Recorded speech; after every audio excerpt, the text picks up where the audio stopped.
Hi Imran. Hi Aldo. It's been a long time. Hi, Vinesh. Yeah. So welcome to this brand new series. Invespy and Property Time. We are trying to put together something useful for the market at this crucial juncture, because people are waiting for legitimate and trusted information from the leaders in the market, and it's a very good initiative, and we've had some really good interactions, with a lot of good reactions and reviews from people. So yeah, we take this forward as we speak. So yeah. So I'll start with you. Of course, a lot of people know you in the market still. There are a lot of new people coming in, and especially now in the new situation, we expect a lot of new people to come in. Whatever people talk about Dubai, we know the real fact. We know the truth behind the stability and the confidence that people have in Dubai. So let's start with you on a personal level. Of course, I know what you've been doing, except your last change, which I came to know at the last minute. So let's start with you, Aldo. Yeah, I've known Property Time in Vinesh for a while, and Imran are pretty much the same time. No, I started my real estate career in Dubai, like most other people, as a broker. This was back in 2012.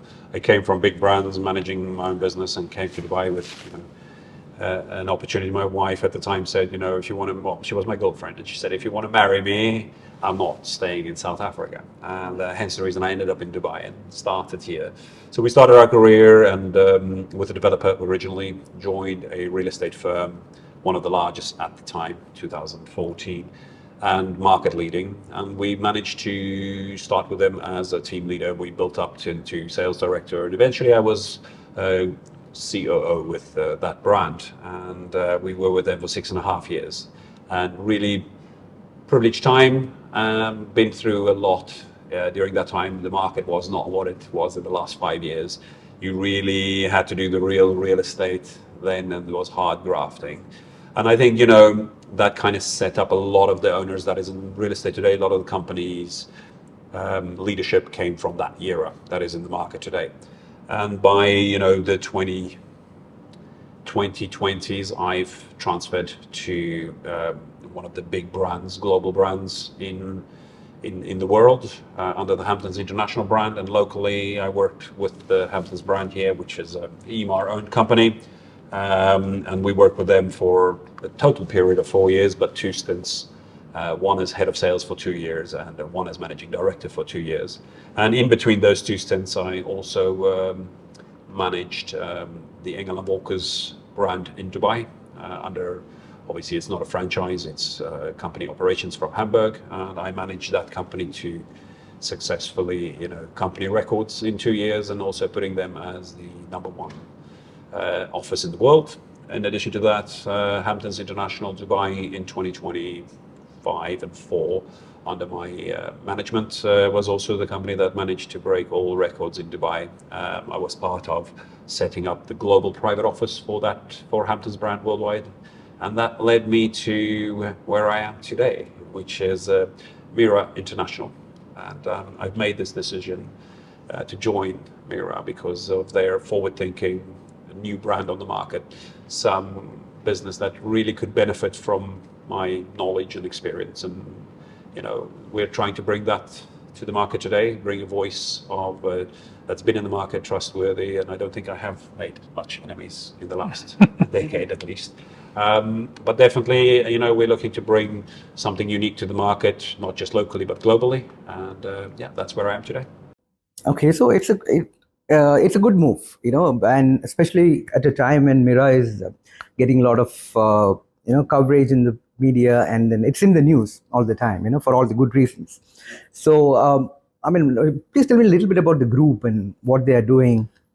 Right, so the MIRA Group is a group of companies locally born, if you want to say it like that, a company created in the UAE, and has then successfully, grown from being a modest real estate brokerage into probably, 22, 23 were years that the company was ranked number one with all the major developers, including MR, Nakhil, Damak, Bengati, just to name a few. I mean, my office is littered with awards everywhere, including, Abu Dhabi. So the success came, in the early 2020s, 22, 23, as I mentioned. And then by, I'd say, 23, they decided to go into developments. So MIRA became a developer, originally starting with a couple of small projects here and there, and then became, by 2025, a master community developer, acquiring large portions of land across not just the UAE, but around the world. So we currently have projects in Ras Al Khaimah, Dubai, Abu Dhabi. We're building a new master community, which is going to be something really mega. And then we have projects in Switzerland, in Georgia, as well as Uzbekistan, where we have everything from golf course communities to schools, hospitals, malls. So that's the development side. And then the group of companies that we have everything from, hotels, we have schools, we have restaurants, we have gyms. To think of a few, we also have a radio station. So the MIRA Group has really evolved into a much larger organization, and I'm privileged to be the CEO of the international division of MIRA. So, yeah. Yeah, I find the thought process very interesting because I visited your office, the development office, to meet Omar, not a couple of weeks, almost a month back. And he actually took me around, to show the facilities that you have. Like you mentioned, the gym, the restaurant, and, children, I don't know, a lot of things are there. And you have a dedicated area for agents from other companies to come and, work from there, right? I think the MIRA philosophy has always been different than what is known in the market, and that was also one of the attractions for me. I've been with all these big brands for many, many years. And the attraction from MIRA comes where you really see a brand that really is investing in the community of real estate, and investing into products that the people that are selling their products can use and see how it is, see the restaurants that we're going to be putting in our buildings, try the food, see the, if it's the gym, see what quality of materials, see the infrastructure, see how we will operate the gyms that's coming into our buildings. And most of the buildings that we do, well, in fact, all the buildings and projects we do is all branded. So we have associated and branded ourselves with some of the biggest brands around the world, including Dolce & Gabbana, Bentley, Trussardi. You have, Elisab in projects. So these designers are more than just a logo for us. So we really take them on board with regards to design, not just the interiors or not just the furniture. It's creating the design of the exterior of the building. So MIRA has really gone and wanting to have their partners, the sales partners, whether it's MIRA International or whether it's any other real estate firm, to experience what it would be like to be a part of the MIRA Group. And because the MIRA International or the MIRA Developments hasn't delivered a project yet, because they only started in 2023, the first projects that being handed over is this year. We're expecting by July the first building, Trussardi Residences, and our one major project, the Bentley Villas in Meydan, that all will be handed over this year. So then people will, for the first time, actually see what is the difference that MIRA brings. When MIRA says we're bringing luxury, it's not like every other developer saying we're bringing luxury and it ends up just being four walls. What we showcase in our brochures, you will have everything the same, from the lights to the beds to the furniture to the TV to Alexa systems within your system. So I think MIRA wants its clients, the agents, to experience what that is. That's why we've got a lot of these companies. Okay, let's hear from Imran. Imran, since I've known Aldo for a long time, in different capacities. Maybe when you first met him, you were not in real estate, maybe as an investor, that time. I don't know the history, so I'm just asking you. I think you were an investor the first time. Yeah, of course. I think, Yeah. Actually, it's good that you bring that up, Binesh. So I think I met Aldo in passing when that entire new master brokerage concept was set up, just very much in passing, but didn't meet Aldo, the Aldo we know. I just met Aldo as one of the team members. Yeah. And I think you're right, actually, Binesh. The first time we actually met properly was when I was trying to invest in one of the projects. Yes. And that was a very good experience, to be honest, because I met a very professional, thorough gentleman across the table, and I think it was very neat and clean and transparent. I don't know so much about the developer, but the gentleman representing the developer, I trusted 100%. and then, to be honest, from there on, we met at England Walkers, and we did business together. And I think very briefly at Hamptons. I think There's a little bit, but different structure, much more forward planning. So with Hamptons was less, and then now we started. And then now with MIRA as well, right? In Invespy's capacity with MIRA, we're working. So actually, I've known Aldo pretty much for the last 7 years, I would say, in and out, or maybe 7 or 8 years. In and out. 2026. Yeah. At least 7, 8 years. Yeah, in and out. Actually, it's very interesting, Binesh. I wanted to add this. I think one of the reasons why we want to talk to people like yourselves, Aldo, is that in these features, it's very important to bring the real people of real estate out. It's very hard, and I'm saying this to Aldo's face. I don't want to look at him when I say this, but it's very hard to get very authentic people in real estate as an industry, and especially when the Dubai real estate industry has grown so fast with so many professionals coming from all around the world, right? It's hard to find people who've been in this industry for a long time with that level of authenticity and integrity that you find in someone like Aldo. And Aldo has a very good narratorial journey as well, because he's been with, he's hobnobbed with all the top development and agency names in the market. So you get someone who's authentic, you get someone who has the experience, and now he's backing a brand which also has a very good narrative for the first time to come to the market. I think this platform should do just that. Bring the real Aldo out, behind the designations and whatnot. Yeah. Because it's hard to get these voices. We always wear this hat of, oh, this is the professional we are, and so this is what we should say. But it's hard to get real voices out, and I think we should use this platform for that. I think, to add to what you say, I think, if you want to have a career, like a long-standing career, and like I mentioned, I've been 24 years doing this, and you want to be able to sustain a career, it's really the authenticity, the honest advice that you give. I mean, the market was so dynamic in the last 5 years, and there's so much different people with different opinions and different advice, and some people unfortunately make the wrong decisions or invest in the wrong product, and it's really difficult, I think, for the market and for people to find out who is the real voices to really listen to. So, and I think to survive it's only honesty and saying it as it is. Yeah. That is going to make you or your brand survive. And at the end of the day, every one of us, besides the companies or the brands we represent, we have our personal brand that we represent. And I think, an opportunity like this gets people to also see that, and you get to be judged for what you say, right?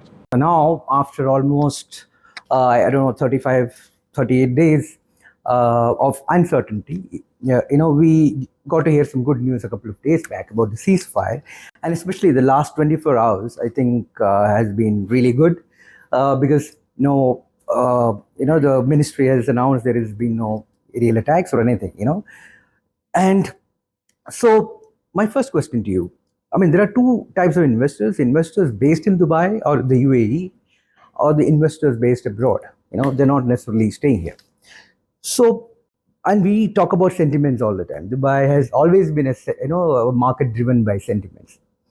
So what kind of sentiments do these people have? And what is the difference of sentiments? Like, someone based in the UAE, an investor, versus someone based abroad.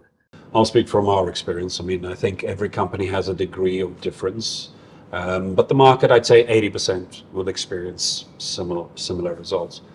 The first week when it started, the conflict in the Middle East, it really affected the businesses hard. And I'd say a lot of the European businesses were affected a lot harder than some of the older local businesses here, especially if the businesses have only opened in the last 5 years. You've seen a lot of, brokers exiting that's just started, or a lot of, people cutting, unfortunately, packages to keep the businesses alive. So I don't think anybody can deny and say it's been an exceptionally great month, and the numbers will speak for themselves, and we'll only reflect on those numbers in May, because what we see in DLD now is transactions that happened quite before that. So we'll only see the real results of what happened in May.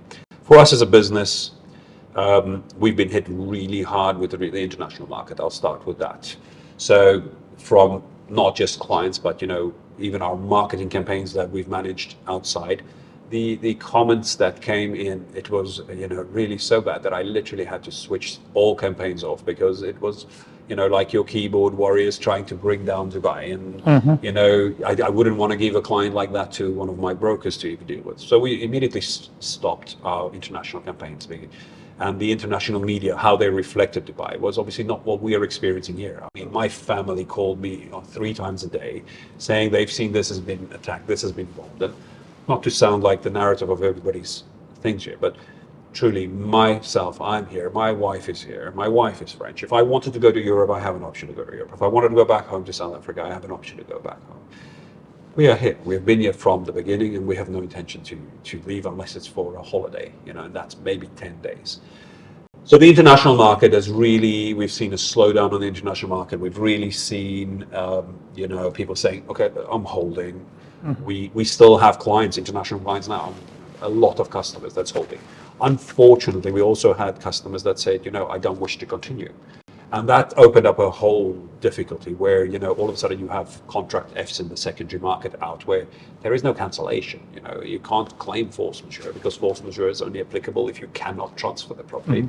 That was not applicable. Now we are dealing with a lot of legal cases with clients that wanted to exit, unfortunately, during this period. And I think they'll realize that, the international market will realize how quickly Dubai bounces back from any event. And this is just experience from, how long I've been here, and I'm guessing how long you guys have been here. So the residents that's been here pre-2020, we've seen it all. And for us, this was not really anything. I think, and like everybody says, I really had faith in the government. I really have faith in, the defenses here. And I really never felt that my life is threatened, or my family's life. On top of that, then we started looking at the local market. So the local market, especially the people that is, clinical investors or people that's been here, they see this as an opportunity where they know this market is going to bounce back within 6 months, 8 months, even if it's more than a year, it's going to bounce back. So there's a real opportunity right now. And we focused our business with regards to local marketing, and we still managed to maintain the same level of inquiries that we did when we had our international marketing. The difference being is that we started struggling with the developers in Dubai not releasing anything. There was no product coming, so you were focusing on inventory, and people were looking for special payment plans. If it was secondary, people wanted to renegotiate the price, and we didn't see the prices drop. So now we had all this local market interest, but we didn't see pricing drop. You had one deal here that was selling below market, and developers were not reducing. EMAR launched same payment plan, 80/20. And we didn't really see any developers come with an exciting offering for that initial 3 weeks, I'd say. And then we still managed to transact. And if I just talk about off-plan, so it's roughly, 30% of what we usually do in a month, but we managed still to transact quite a considerable amount. I mean, we're talking about, 50+ million in off-plan sales. And, for a market that everybody said is crushing, just to still be able to do that in March in the space of 2 weeks, I thought, hats off to my team, really great work. And the local market, even today, we are seeing now the developers adapting, and we have already transacted, literally this week, we've transacted off-plan transactions with MR, we've transacted with Bengati, we have transacted with Ellington. So we have seen the local market absorbing quite a lot. I don't expect the business to be returned to our pre-March numbers immediately. From our expectation and from the people that I am also in conversation with, we reckon it will take us, because we're entering summer, and summer is historically a hot season. We don't have the tourism as normal, and with now we already don't have that tourism. So I think the next 6 months is going to be a difficult 6 months, and I don't think there's any real estate company that's going to say, yeah, it's going amazing. It's a difficult year, and will be a difficult year for most of the companies here. And we hope that there is enough product coming locally to sustain most of the real estate companies in Dubai. As MIRA, we also had to look at what can we do, because we are an international agency. We don't just sell Dubai. So we've started looking at what product offerings we can do as a developer.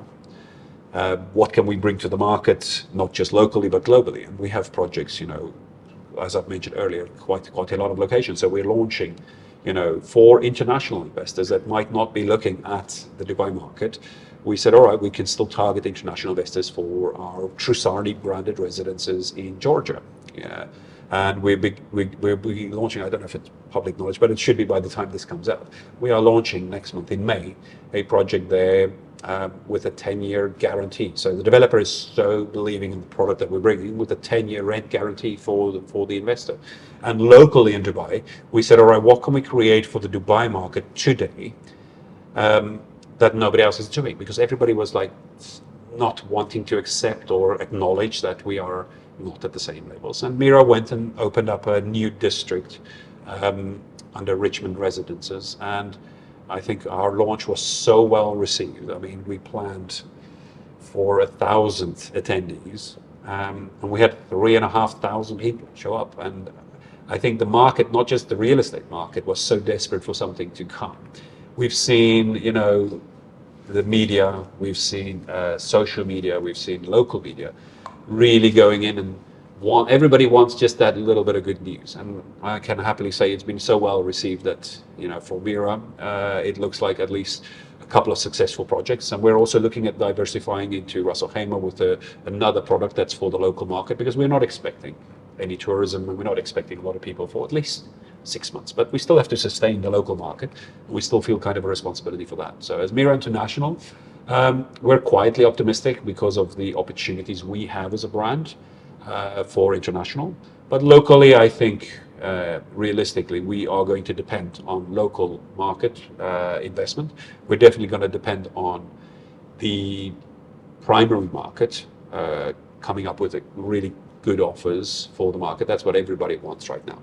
And secondary market, I do believe we will see, as the developers automatically bring in more, let's say, affordable or entry-level product for the local market.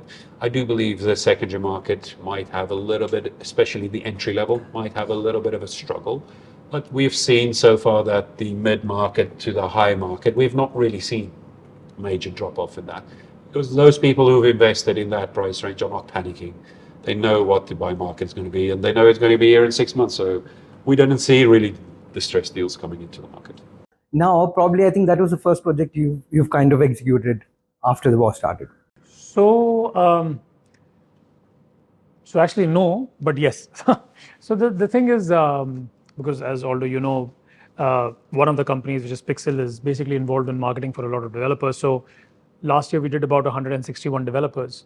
So interestingly, between PIXL and Invespy, we launched since the 20th of Feb 6 projects, and one of them, of course, was MIRA's, and actually the biggest was MIRA's. And interestingly, just before this, Aldo and I were having a chat that Omar actually wanted to launch this from a development perspective in the first week of March. And we said, hey, you know what, this is a little precarious. Let's push it a little. And then eventually, I think just around after Eid, we got a call saying, guys, we need to do this. And I think, launches like MIRA's, and this stands out amongst the 6 that we've done, because the other 5 that we did were fairly low-key. They were more releases than launches. Yeah. So that's new product coming into the market because the market needs some excitement, but developers kind of being a little more cautious with the kind of monies they are putting behind, trying to time it a little better. So they said, okay, let's release, but let's not push too much, right? But MIRA decided to go all out. I remember the conversation we were having was that, okay, instead of doing a 1,500 people venue, let's scale it down. Let's have a 300, 500 people venue. So let's do a Bauli. And then lo and behold, they had to take 2 more halls. And then we ended up having almost 4,000 people actually. And it was a nightmare for their team. It was a nightmare for our team. The valet team. The valets. And we were doing the RSVPs and we were like, okay, we typically have like a 25% turnout, right? Yeah. And this is 110% turnout. So what do we do? And I think the market really needed this novelty, this newness.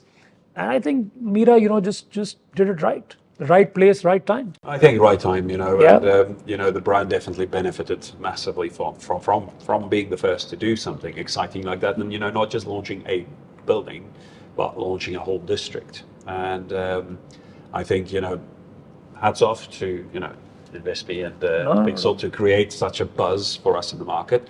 I think it's nobody, not even the shareholders, expected Right. a turnout like that. So I mean, we didn't expect it, so yeah. yeah. So, No. I mean, really, really exciting, and that kind of, I think, shows you a little bit, maybe more to your question as well, the resilience of the Dubai market. People want something, and they want to offer something, and something exciting comes along, and the whole Dubai all of a sudden explodes and talks about it. And we are just, say, fortunate to be the company to have done it at that time. So we do benefit from it, and I think this is going to benefit MIRA as a brand and as a developer much longer into the future now. I think one very interesting point also, Aldo, is that considering the investors and the ownership of MIRA also is fairly European, and their belief in the market and their belief in the fact that we will continue to launch and we will not stop at anything. In fact, continuing to invest as well, as you were telling me, it's just amazing, right? That shows that they believe in the resilience of the market. So to all those people, I feel, Binesh, to your point, I think all the naysayers of Dubai, they had a field day. They had 39 days of field day, and that's it. This morning, now, in fact, just a couple of hours back, now DT has come out, MOFA has come out saying no air show for us. It's just a real air show, and that's about all, right? So 39 days is what they got. And yesterday, actually, the CEO, the head of the economic department and tourism department, came out and said Dubai is open for tourism. So I think they're going to create. I think the government will create something very unique with regards to the tourism sector, and the tourism sector will affect everything, right? Dubai is one of those cities where everybody in the world knows Dubai before they know the UAE. I think most people think Dubai is a country. The marketing has been always so great. You could see that in COVID times as well. So Dubai brand of Dubai is going to bounce back faster than anybody expects. And that is a true belief, I think, from every resident that's been in Dubai, especially in this period of time. And if you've been here long enough, you kind of know, we all brought our families, our businesses and everything here for a reason. And, I truly think that before the end of the year, you will see Dubai completely bounced back from where this started. And that's something I truly believe in. No, just going back to, this is an interesting question. I've not seen anybody asking this question. So I would like to hear from both of you on this. COVID 2020 versus now this conflict, the geopolitical situation that's existing, 2026. So for Dubai as a market, depending heavily on investment from outside Dubai, over the years, which one is the most difficult one to handle? Was it the COVID when nobody had a clue when this will come to an end, or this situation we are in right now, 2026? So, which is more difficult to handle? Very interesting question. Would you like to go first? Sure. So I'll give you my response, right? So I was actually on a conference call today with a gentleman who's been in Dubai since 2003. Okay, and it's very, very interesting what he said. He was like, since 2003, 2005, and then the first one was around 2008, 2009, when recession really happened. Then there was a little bit of a correction that the market saw somewhere around 2014. And then, of course, there was COVID, right? And then there's this infamous flood situation, right? The 2 days of floods, which the world hyped, right? So he was saying, Imran, the beauty is that you, me, Aldo, Binesh, by now we have playbooks. We have kind of this resilience playbook for Dubai real estate, right? And I think this time, and I was talking to a developer, an Emirati Saudi consortium. This was about in the third week of the crisis. And he said, Imran, just imagine, 3 weeks back, if anyone would have said that this would be the situation, we would expect 70-80% of the people to leave. Oh, yes. But the reality is, that's the percentage that's right here, right? Because I believe people became believers because Dubai repeatedly created this resilience narrative where, to be honest, although I don't even say Dubai bounces back, I think Dubai just course corrects and keeps building. Because the overall graph has been up, right? So So I think people were so convinced with the fact that Dubai is a resilient market. We believe in the leadership. The leadership always does right by the people. That people stayed. People's beliefs are even stronger now. And 39 days down, second day of ceasefire, every naysayer has been proven wrong. So I think we were very, very well prepared. And I think that's one of the reasons why, to Aldo's point, that crazy distress piece is not happening. Yeah. Because even the sellers knew that this is a temporary phase. And when Dubai course corrects, it's going to course correct crazy. Okay? And everyone wants to make that profit then. So people decided to hold. Within the Invespy piece and within the larger 160 developers that PIXL handles piece, I'm telling you, no more than 8 to 10% rollbacks happened of EOIs or reservations or so-called cancellations. 30-40% people said, you know what, let's just wait and watch. And in our universe, we actually had 50 to 60% people actually moving ahead with transactions, right? So that tells you the investor confidence that was there even during crisis. And in the last 2 weeks, I was telling Aldo just before, the last 2 weeks, we've actually started seeing fresh transactions, and from all over actually.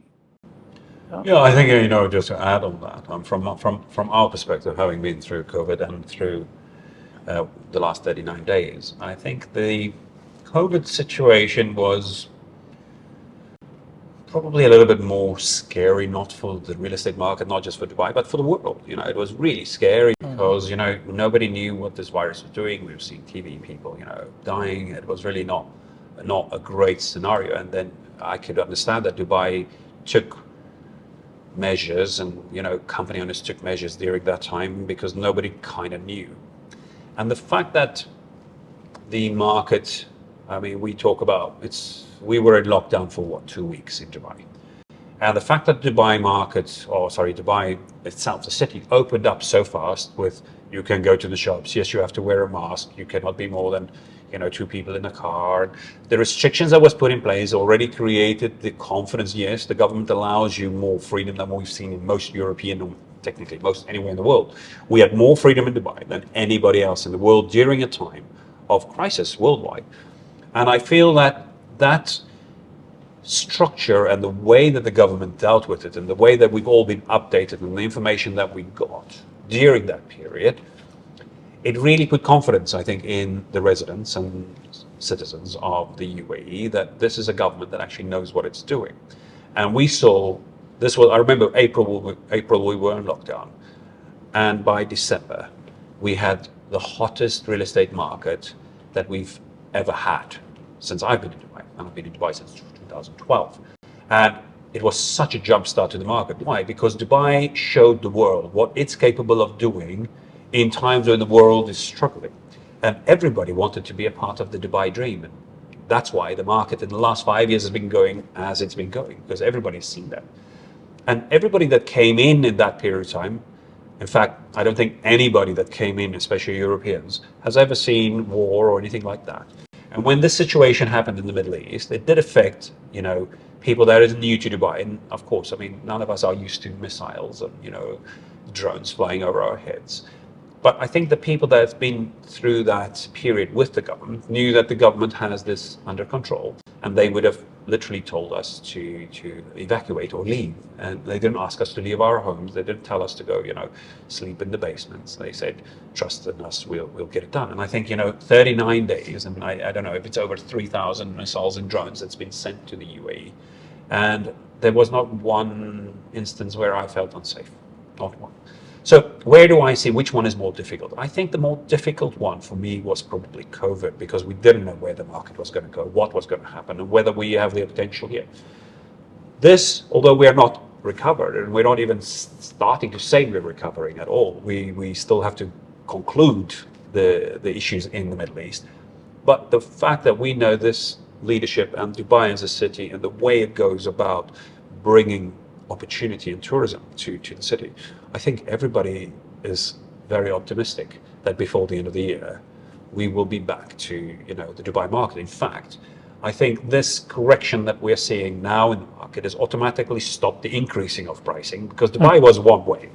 Yeah. And even us in the industry, I've been doing 24 years this business, and if you ask me, Aldo, what's the market going to do next year? At one point, I was like, oof, do I trust my own opinion? Right? Because is it going to go up? Is it going to change?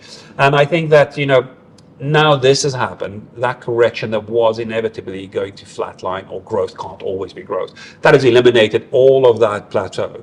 And I think that the world is going to look at this and say, hang on, there's a country that was shining before anything else. There's a city shining before this, and there's a city that survived without any major destruction of any facilities, of any buildings, of anything. Um, very unlucky people with fatalities. But if you look at that, it's probably the safest city in the world. I said to my team the other day, one of the worst things that could happen to me is if the UAE government tells me to go back home. It's too dangerous in the UAE, go back home. And I started looking up statistics. There is 86 murders per day in South Africa. For me, that'd be the worst thing, to go back to South Africa. And I still believe right now, with my family here, we're the safest place. We are here in your building, literally facing Palm Jumeirah, Yeah. right? And I don't feel any stress. And I think, once the market adjusts this wrinkle that we have now, and the information that comes out is of positivity, and you're going to see again a project doing really well and residents returning to Dubai, I think that's automatically a thing that's going to happen in the market. And that's why I think 2020 was worse, because we didn't know. Here we kind of know. Give us 6-7 months and we'll be back. Is it a misunderstood term? Because now when you look at all the people reporting different things on Twitter, I see a lot of people actually literally bashing Dubai's the safety image that Dubai has maintained over the years.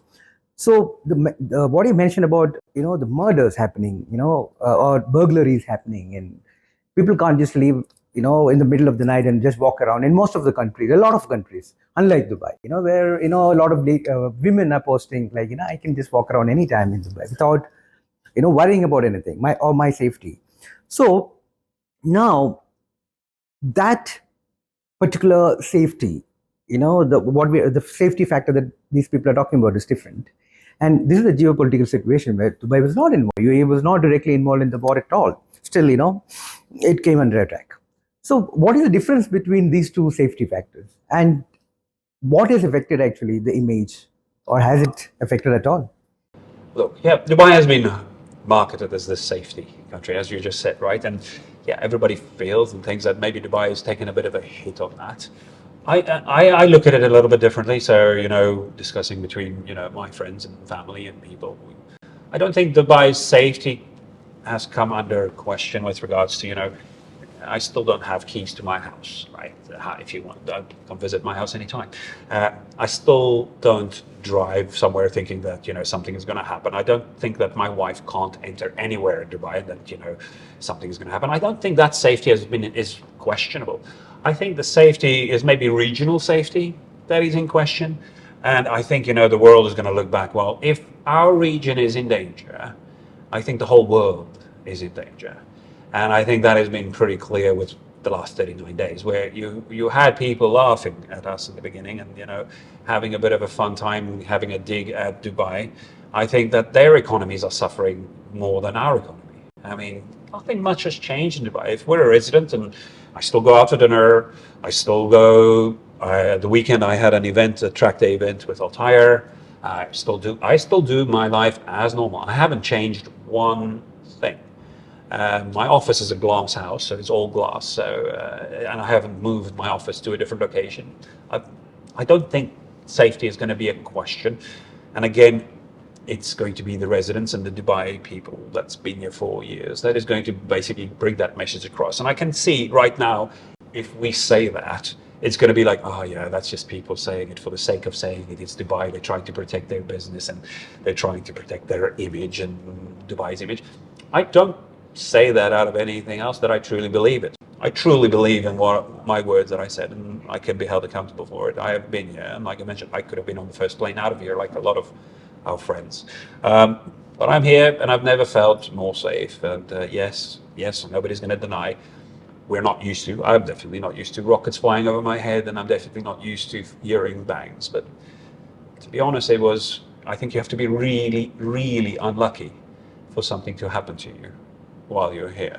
And we could see that now with the residents returning. There were school holidays, which was brought earlier, and people left, and of course the kids in school holidays. And I'm sure, a lot of families, with their kids, it's stressful for the parents because they have kids, right? And the kids will react differently. But in general, I'd say in my business, with over 150 employees just in MIRA International, we've not had anybody that left the country in this 3 weeks, unless it was a planned vacation.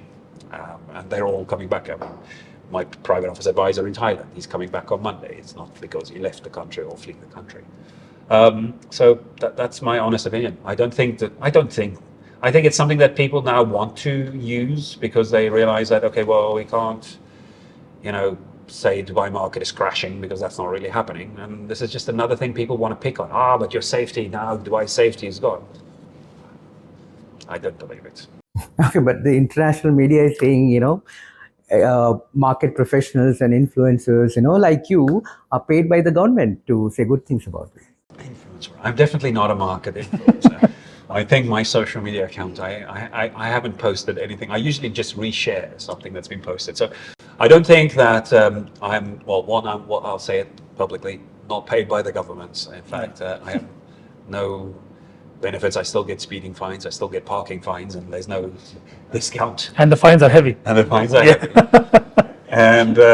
there's no change in I'm even afraid to drive one of my cars because they'll fine us for loud cars now, so, because people are afraid, which is understandable. No, I am definitely not involved with anything of the government, and I speak my own truth, and I stand by what I say, and I think that anybody that comes to Dubai, and even if they're a tourist, one, they're going to get the hotels for 70% less, and two, they're probably going to have one of the best times of their life. There's a little less traffic in the city, so it makes moving around a little easier. My wife, if she wants to go downtown, I'm more likely to say yes than I was before. And I think, once you'll see these people coming back, let's call it influencers, and they do come and show what's happening in Dubai within a month or two from now, depending if the situation continues to de-escalate as it is now, then I think that the world will again have nothing else, and they'll look for a new reason to pick on Dubai. So safety is not one of them. What do you think? I mean, look, I never had a social media account, especially Instagram. But this crisis actually made me create one. And I started on the 17th of March. They call me, and the government doesn't pay me. Call me a lover boy, call me a fanboy, call me hopelessly addicted. But I created it just to tell people, and especially, people back home in India, because, even India media was kind of hating on Dubai quite a bit, to say that, look, this is the safest place on earth still. I mean, look, the punchline is, show me one city or one country in the world that had almost 2,500 possible attacks or threats between missiles and drones, and look at the ratio of unfortunate people who just lost their lives. Look at that ratio, right? If you tell me there'll be 2,500 means almost 100 a day. Tell me tomorrow there are going to be 100 between missiles and drones, 100 threats to your city. And how many people will stay in that city? But all of us did. Because that was the rate of interception, and that is the value of life. Yeah. We don't have it back home. I mean, this is not the value of life back home, right? No. So if there's a city and a country that gives so much value to life, where else would you rather go? And if safety is a ratio between the number of drone and missile attacks to the number of lives lost or the number of injuries, I don't think we'll compare to any city or country on earth. 50% of all the ammo was used against UAE. Yeah. To make a public statement, probably. 100%. I agree with that. The reason Dubai was under fire is because Dubai is a brand. Yeah. And if you want to get the world talking about something, it's not attacking one of the other Gulf nations. It's attacking Dubai, because Dubai is that global city that's everybody knows about. You mentioned the word Dubai in Romania, they're going to know about it. You mentioned in Mexico, everybody's heard of Dubai. They might not Yeah. have heard of, Kuwait and all these countries. But that's why I think Dubai has taken the biggest punch, is because for Iranian government, they wanted that media publicity. And I think we can all see the strategy was really to disrupt economics around the world. And even the Strait of Hormuz that is closed, it's purely to create that economic difference in the world. And that's why I think Dubai has seen the most. Absolutely. And, I think we're going to walk away from this saying, well, what else will you want to throw at us? We literally got it covered. Yeah. I mean, look, people used to say, like, I remember, because, 1 year into Dubai, I became a fanboy because I witnessed an incident which just opened my eyes. And, people would say, one missile and you see what happens to Dubai. This is what people would say. To be honest, I was one of the people that thought it. I said, Yeah. if one missile hits a city in Dubai, you will have 90% of the population exit. I was one of those people. And what will happen to your market? And now I say to those guys, 2,500, bring them on. The market stands the test of anything that you put in against this. I think that's going to be the story later. Yeah. Not now, but that's going to be the story later. That the Dubai market was resilient for, whether it's 39 days, 50 days, 60 days. I think that is going to be the headline in the coming months. How resilient the Dubai market is to, things happening in the world, anywhere in the world, and how fast the Dubai market will continue to grow. And I don't think we will enter a minus this year. Maybe less transactions, but not in square foot price. I don't think there's going to be any price reductions. It might not have that big increase that we've seen in the last 3 years, but definitely I don't foresee a price reduction in Dubai. You have the odd individual that could not continue to afford it, but that's in every country in the world. Yeah. There are people that buy properties from mortgages in the USA and they default, and this is every country in the world, and I don't see that changing in the UAE. What I do think is transaction numbers will decrease just because of the situation, and investor confidence, especially international investor confidence. When you see the media, Yeah, of course, you get influenced. What is there, you can understand that that shakes investor confidence. But you also have to understand that these media outlets, and we know these prominent ones from the Western world, that is showing Dubai's situation. It is in their interest to show Dubai as down. Why? Because some of them had 11,000 millionaires leave their country. And the last podcast, 8,000. the last podcast we did was with someone from that country, and he said the same thing. He was like, 11,000 millionaires left. What do they have to retain them now? So they have to do this. And even then they won't stay back. That's the thing. So, and this is the thing. South Africa really has nothing to do with it. But even because South Africa's news is influenced by, European and British news. My whole family called me thinking like I'm lying to them, saying that things are fine here. They are like the rest of the world. And that's why I don't blame the rest of the world right now for what they say and what they think about us. So if you truly don't believe us, here's the challenge. If you truly don't believe us, come and see. Yeah. What do they say, Banesh? Habibi, come to Dubai. Yeah. Not all of them. We had too many Habibis at one stage. I think some of you can come. Yeah. Habibi, come back to Dubai then. Come back to Dubai. Yeah. No, I think this is the thing. I think everybody is going to see that, and I would say that to anybody. Please come here and see how it is for yourself. Even if you just come for 3 days and see how the normal residents go to restaurants, they still go to play football, they go play paddle, they go play tennis. The gym is still full every morning. Yeah. I still wait for machines at the gym, and so I think normal life for residents has not really changed. When it just started, it was still Ramadan. Yeah. And we would not get place in suhoor tents and iftar buffets. There were places that were genuinely full. Yeah. No, it was always full for me. Yeah. There were so many events as well during Ramadan, and I thought, okay, the first week, obviously, all the events got cancelled, and developers didn't host. And then the second week, people started hosting again, and then all the developers that missed their appointments tried to squeeze everything in. Yeah. And we couldn't attend all of them, and they were all full. I didn't go to one event where it wasn't fully packed. The spirit of the city and the country is very resilient. You can't question spirit, right? Yeah. So, the defense systems that we have, it's not been tested till now, to be honest. It was not required. Now, today we are sitting and we can confidently tell the world, we are the safest city in the world or the country in the world because of what we have done in the past 38 to 40 days, that better than any other country in the region, right? Like the systems are, impeccable. Like we feel safe. We still go to work. We go for meetings. We go, like you said, go out for dinners, and the life is, like pretty routine. Yeah, I mean, like I heard even news and I heard news like Burj Khalifa evacuated, Burj Khalifa hit by drone, and I've seen AI. AI has become terrible actually. I have a couple of friends that live in Burj Khalifa, and I'm like, mate, have you been evacuated? Have you had to leave and move somewhere? Like, mate, I'm in my apartment right now and there's nothing. So people living in the Burj Khalifa didn't feel the need to move their families out and to move outside. And these are, again, residents that have been here for many, many years. Yeah.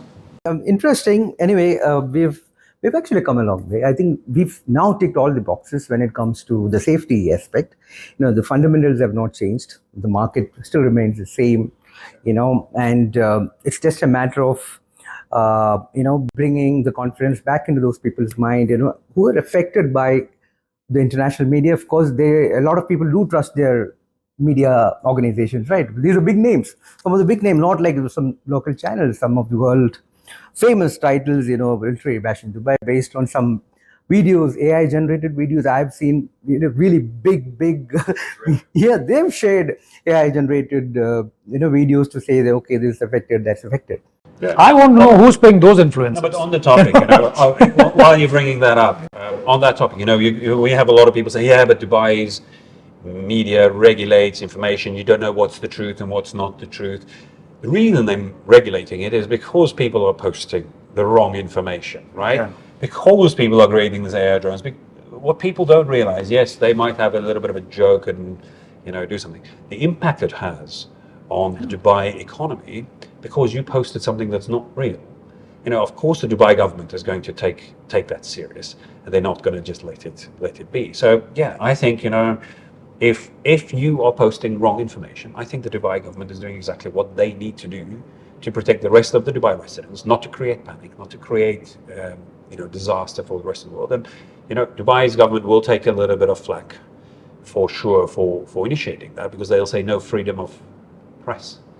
But if you look at Dubai as a brand and what it stands for, if somebody attacks it, whether it's with missiles or whether it's with fake posts, the impact is probably worse, because the missiles didn't impact us.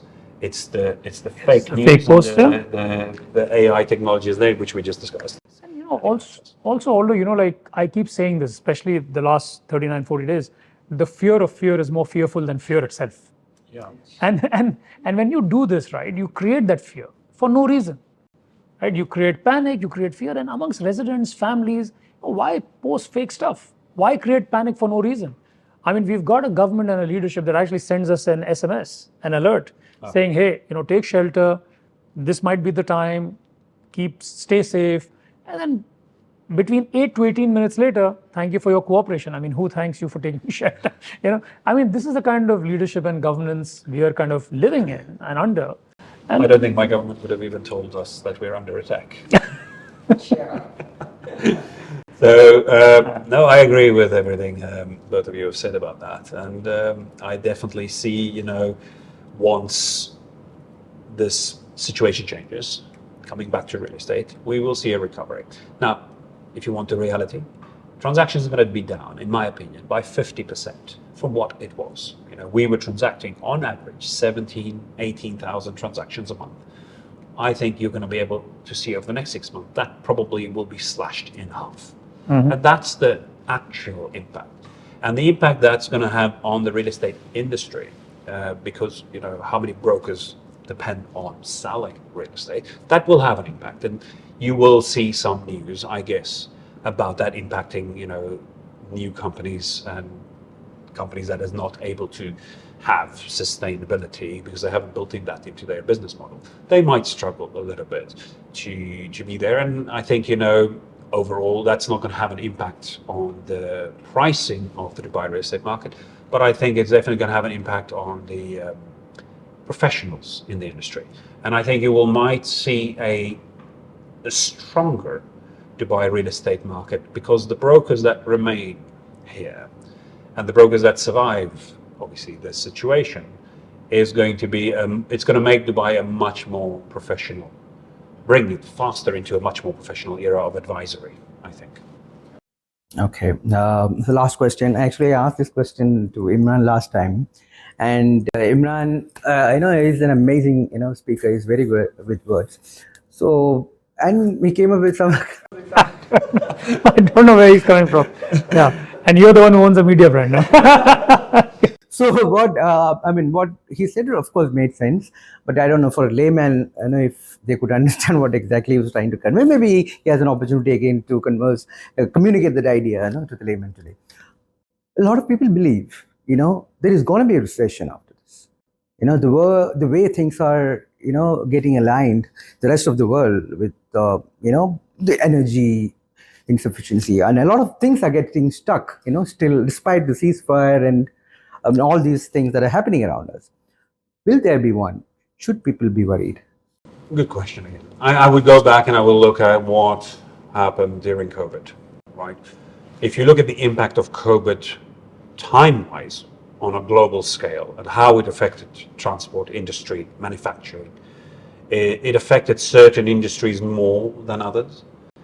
Will this have an impact, in my opinion, on inflation? Yes. Everything will be a little bit more expensive across the world, in Dubai as well. And hence the reason I also say I don't see pricing drop, because the cost of construction is going to go up. Recession? I don't see it. I really don't see it. I think, yes, people will probably put another notch on the belt, tighten up where flamboyant spending, maybe a little bit less.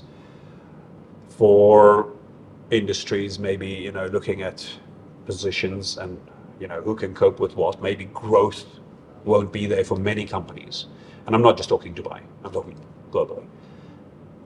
But I don't see a reason that a month currently, if we assess the situation currently in a month, that will have a global recession impact.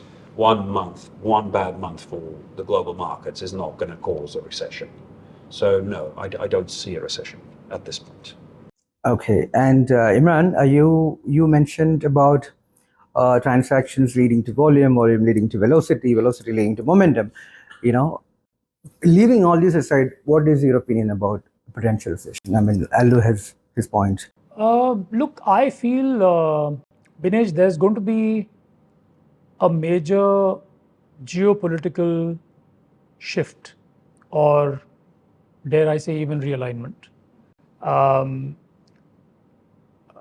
We have now all understood that the biggest scarcity and the one thing that the world will gun for going forward is not AI, actually, is energy.